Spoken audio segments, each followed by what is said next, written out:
उद्यमेन ही सिद्धन्ति कार्याणि न मनोरथे न ही सिंहस्य प्रवशन्ति मुखे मृग। मतलब कि उद्यम से ही व्यक्ति का हर मनोरथ सिद्ध होता है। सोए हुए सिंह के मुंह में मृग अपने आप कभी प्रवेश नहीं करता।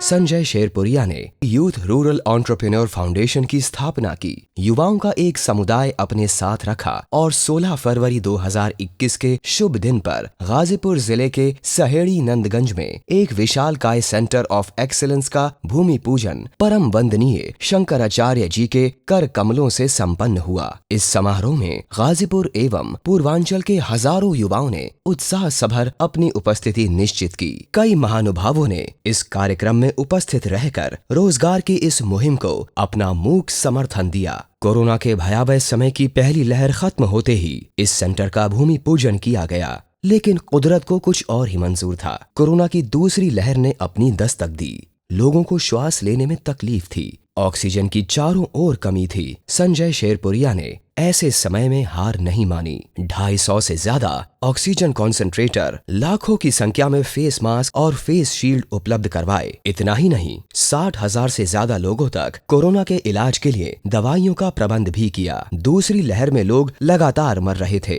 और गाँव के शमशानों में लकड़ियां कम पड़ गईं। लोग अपने परिजनों की लाशों को गंगा में बहाने लगे। संजय जी से ये हालत देखी नहीं गई और तुरंत ही उन्होंने एक नई पहल शुरू की, जिसका नाम था लकड़ी बैंक। जनपद के 10 शमशानों में लकड़ी बैंक का प्रबंध किया गया और जरूरतमंद लोगों को आसानी से अग्नि संस्कार के लिए लकड़ियां मिलने लगीं। गाजीपुर के अस्पताल में कोरोना संबंधित व्यवस्थाओं की कमी को देखते हुए उन्होंने शहर के ट्रॉमा सेंटर में एक 50 बेड का कोरोना वार्ड बनाया और ऑक्सीजन प्लांट भी मंगवाए। 3 एम्बुलेंस के जरिए जनपद के हर गांव में लोगों को कोरोना परीक्षण और कोरोना टीकाकरण का लाभ उपलब्ध करवाया। संजय शेरपुरिया के इतने सारे सराहनीय एवं मानवीय कार्यों को देखते हुए नीति आयोग से संलग्न संस्थान SDG चौपाल ने उनको अपना नेशनल ब्रांड एम्बेसडर बनाया। दिल्ली में आयोजित एक कार्यक्रम में उनको नीति आयोग के CEO अमिताभ कांत, पद्मश्री राम बहादुर राय और बहुत सारे अग्रणियों के बीच में उनको ये सम्मान दिया गया। और इस मौके पर गाजीपुर की नागरिक अभिनंदन समिति ने उनके सेवकीय कार्यों के लिए एक कॉफी टेबल बुक का विमोचन भी किया।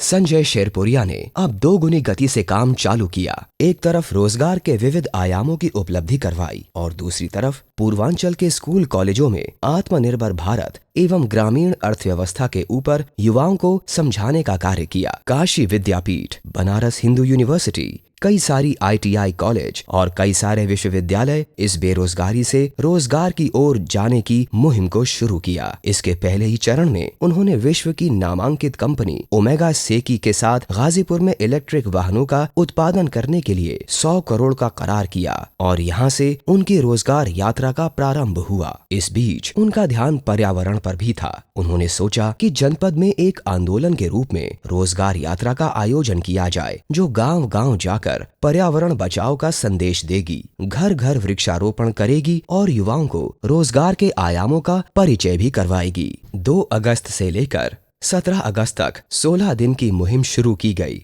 और जनपद के गांवों में लाखों वृक्षों का वृक्षारोपण संपन्न हुआ एवं कोने कोने तक आत्मनिर्भर भारत की बातें पहुंचाई गईं। इस बीच उन्होंने बाढ़ पीड़ितों की भी सहायता की। इस दौरान उनके अपने गांव शेरपुर में गंगा कटान का मामला सामने आया तो तुरंत ही उन्होंने दिल्ली जाकर संबंधित मंत्रियों और विभाग के अफसरों के साथ बैठक करने का फैसला किया और गंगा कटान से गांव को कैसे बचाया जाए उस पर काम चालू किया। ये सब प्रवृत्तियों के साथ उनका ध्यान नौकरी करने वाले या नौकरी चाहने वाले युवाओं पर था। उन्होंने देखा कि हमारे युवा अपनी पढ़ाई तो कर रहे हैं, लेकिन बड़ी बड़ी कंपनियां उनको नौकरी दे नहीं रही हैं, क्योंकि हमारे विस्तार के युवाओं की पढ़ाई का स्तर नीचे है। तुरंत ही उन्होंने जापान की नमस्ते फोकुका नामक एक संस्था के साथ अपने फाउंडेशन का करार किया। उनकी इस पहल से आने वाले दिनों में पूर्वांचल के युवाओं को जापानीज कंपनियों में नौकरी करने का चांस भी मिलेगा। संजय जी के विचारों की प्रस्तुति दैनिक भास्कर जैसे नामांकित अखबार में हर रविवार को एक वार्तालाप के रूप में हुई। इतना ही नहीं, इस समय के दौरान उन्होंने 4 किताबों का लेखन भी किया,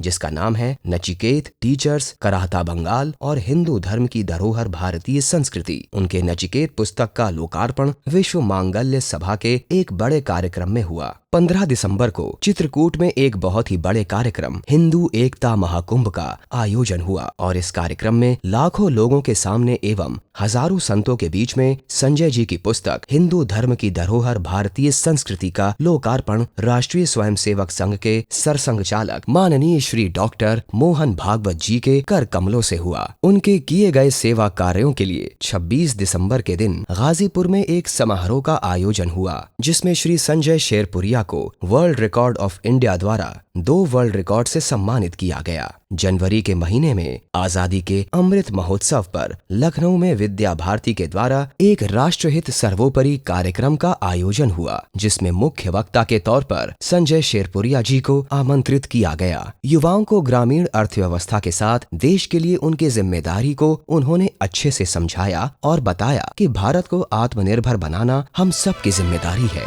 कि अब हर हाथ में होगा काम, हर जेब में होगा